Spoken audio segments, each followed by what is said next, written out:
Hi, welcome to Sherin's kitchen. இன்றைக்கி நம்ம கிச்சனில் ஒரு லஞ்ச் ரெசிபி தான் பண்ண போகிறோம். ஒரு காம்போவாக பண்ண போகிறோம். வாங்க பார்க்கலாம். முதல்ல சோயா ஊற வச்சலாம். நல்லா தண்ணி பாருங்கள், நல்லா கொதிக்க வச்சிட்டேன். அதில் சோயா போட்டுக்கலாம். நமக்கு எந்த அளவுக்கு வேணும் அப்படின்னு நீங்கள் பார்த்துக்கோங்க. நான் ஒரு 100 கிராம் அளவுக்கு சோயா எடுத்திருக்கேன். நல்லா தண்ணியில் இந்த மாதிரி ஊற போட்டுடலாம். ஒரு 10லேருந்து 15 நிமிஷத்துக்கு அதை பாட்டுக்கு ஊறட்டும். இப்போ மாற்றி வச்சிடலாம். அடுத்ததாக பாருங்கள், குக்கரில் ஒரு 200 கிராம் அளவுக்கு துவரம் பருப்பு கழுவிட்டு சேர்த்துக்கிறேன். நீங்கள் ஊற வச்சு சேர்த்தாலும் சரி, கழுவிட்டு சேர்த்தாலும் சரி, அது உங்கள் விருப்பம். அவ்வளோதான். அது கூட ஒரு பெரிய வெங்காயம் சேர்த்துக்கலாம். அடுத்து 3 பச்சை மிளகாய், ஒரு 5 பல் பூண்டு, கொஞ்சம் கருவேப்பிலை, 3 தக்காளி. அடுத்து மிளகாத்தூள் 1/2 ஸ்பூன் சேர்த்துக்கோங்க. அடுத்து மஞ்சள் தூள் 1/4 ஸ்பூன். அடுத்து உப்பு. இப்போ கலந்துருவோம். பச்சை மிளகாயும் மிளகாத்தூளும் உங்கள் காரத்துக்கு ஏற்ற மாதிரி நீங்கள் சேர்த்துக்கோங்க. அது நம்ம வீட்டுக்கு ஏற்ற மாதிரி காரம் நான் சேர்த்துக்கிட்டேன். உங்களுக்கு உங்கள் விருப்பப்படி சேர்த்துக்கலாம். 5 விசில் விட்டு ஆஃப் பண்ணிக்கலாம். நல்லா ஊற வச்சு தண்ணியெல்லாம் புழிஞ்சிட்டு கொஞ்சம் பச்சை தண்ணியை ஊற்றி அதையும் நல்லா புழிஞ்சு எடுத்து வச்சுருக்கேன். நல்லா தண்ணி இல்லாமல் புழிஞ்சுக்கணும். அது கூட 1 ஸ்பூன் அளவுக்கு கார்ன்ஃப்ளவர் சேர்த்துக்கலாம். பச்சரிசி மாவு 1 ஸ்பூன் சேர்த்துக்கலாம். அடுத்து இஞ்சி பூண்டு பேஸ்ட் ஒரு 1/4 ஸ்பூன்.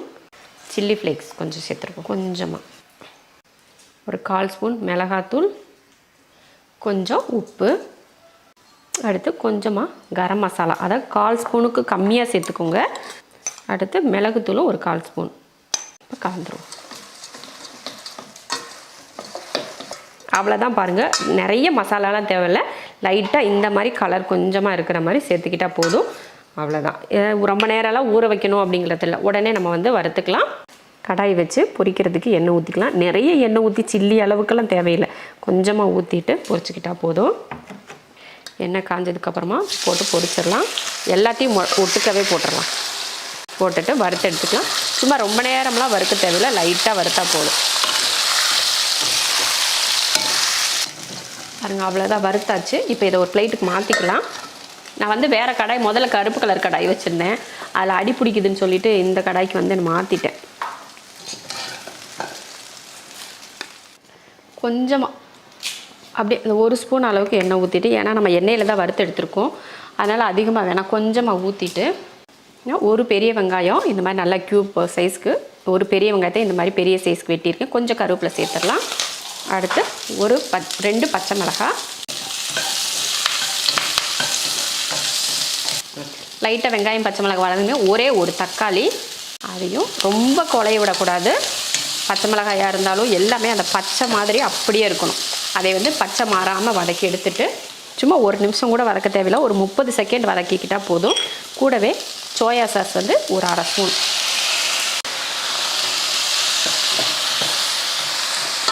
இது கூட நம்ம பொரிச்சு வச்ச சோயாவை சேர்த்துடலாம். சேர்த்துட்டு கலந்துருவோம்.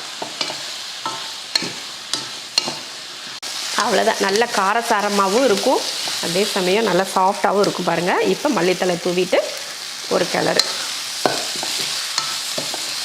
அவ்வளோதான். சூப்பரான ஒரு சைட் டிஷ். சும்மா கூட நார்மலாக ஒரு ஸ்நாக்ஸ் போல் கூட நீங்கள் ஒரு சாயங்கால நேரமாக ஒரு காரசாரமாக ஏதாவது சாப்பிட்ணும் அப்படின்னு நினச்சிங்கன்னா இந்த மாதிரி ஒரு சோயா செய்வீங்க, ரொம்ப அருமையாக இருக்கும். அவ்வளோதான். இப்போ அடுப்பை ஆஃப் பண்ணிக்கலாம்.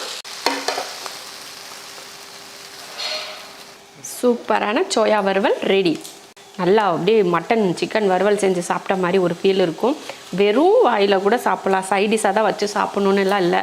நான் இன்றைக்கி இது பருப்பு குழம்பு வச்சுருக்கேன், அதுக்கு சைடிஷாக தான் பண்ணியிருக்கேன். அருமையான பருப்பு வெந்துருச்சு. நம்ம கரண்டி வச்சு மசிச்சாலே போதும் போல், அந்தளவுக்கு நல்லா வெந்திருக்கு பாருங்கள். அவ்வளோதான்.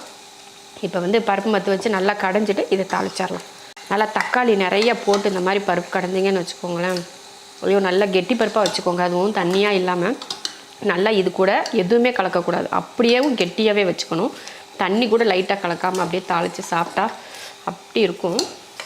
கொஞ்சம் மல்லித்தலையை போட்டுட்டு அப்படியே கடைஞ்சி விட்ருவோம். அப்படி சூப்பராக வெந்து அருமையாக வந்துருக்கு பாருங்கள். பருப்பு கலரும் பாருங்கள், ரொம்ப அருமையாக இருக்குது. இப்போ தாளிச்சிடலாம். எண்ணெய் காஞ்சதுமே கொஞ்சம் சீரகமும் கொஞ்சம் கடுகு சேர்த்து பொரிய விட்டுறலாம். அவ்வளோ. கடுகு சீர பொரிஞ்சேன்னா ஒரு 2 பல் பூண்டு சின்னதாக வெட்டியிருக்கேன், இல்லைன்னா தட்டி கூட நீங்கள் சேர்த்துக்கலாம்.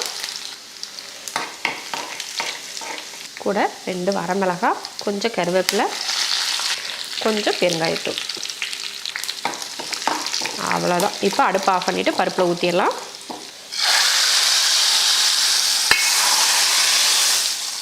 அவ்வளோதான், அருமையான ஆந்திரா பருப்பு ரெடி.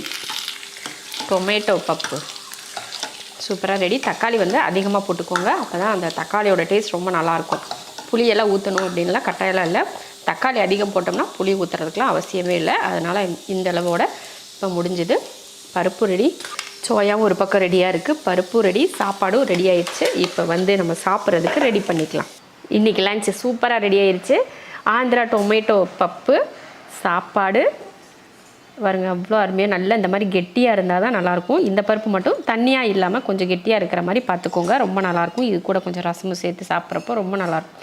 இதுக்கு சைடிஷாக ஒரு ஸ்பெஷல் ரெசிபி என்ன அப்படின்னு பார்த்தீங்கன்னா சோயாவில் சில்லியும் இல்லாமல் வறுவலும் இல்லாமல் ஒரு அருமையான ஒரு வறுவல். இது அதிகமாக மசாலா போடாமல் சும்மா லைட்டாக கொஞ்சம் கொஞ்சமாக மசாலா போட்டு இந்த மாதிரி வறுத்தெடுத்து இது மாதிரி வெங்காயம் தக்காளி எல்லாம் முழுசாக போட்டு அப்படியே வறுத்து சாப்பிட்றப்போ டேஸ்ட் வேறு லெவலில் இருக்கும். நீங்கள் இதை வந்து ஸ்நாக்காக கூட சாப்பிட்லாம், அந்தளவுக்கு ரொம்ப ருசி. இந்த மாதிரி ஒரு வெங்காயத்தையும் இந்த மாதிரி ஒரு சோயாவை எடுத்து அப்படியே சாப்பிட்டிங்கன்னா சொல்லவே வேணாம், அவ்வளோ டேஸ்ட்டாக இருக்கும். நான் வந்து இந்த பருப்பு குழம்புக்கு தான் இந்த சைடிஷ் வச்சுருக்கேன். இந்த மாதிரி ஒரு லஞ்ச், அதாவது சோயா வறுவல். இதில் ரொம்ப ஸ்பெஷல் என்னென்னா சோயா வறுவல் இந்த மாதிரி செஞ்சு நீங்கள் ஸ்நாக்காகவும் சாப்பிட்லாம், இல்லைன்னா நீங்கள் சைடிஷாகவும் வச்சு சாப்பிட்லாம், ரொம்ப நல்லாயிருக்கும்.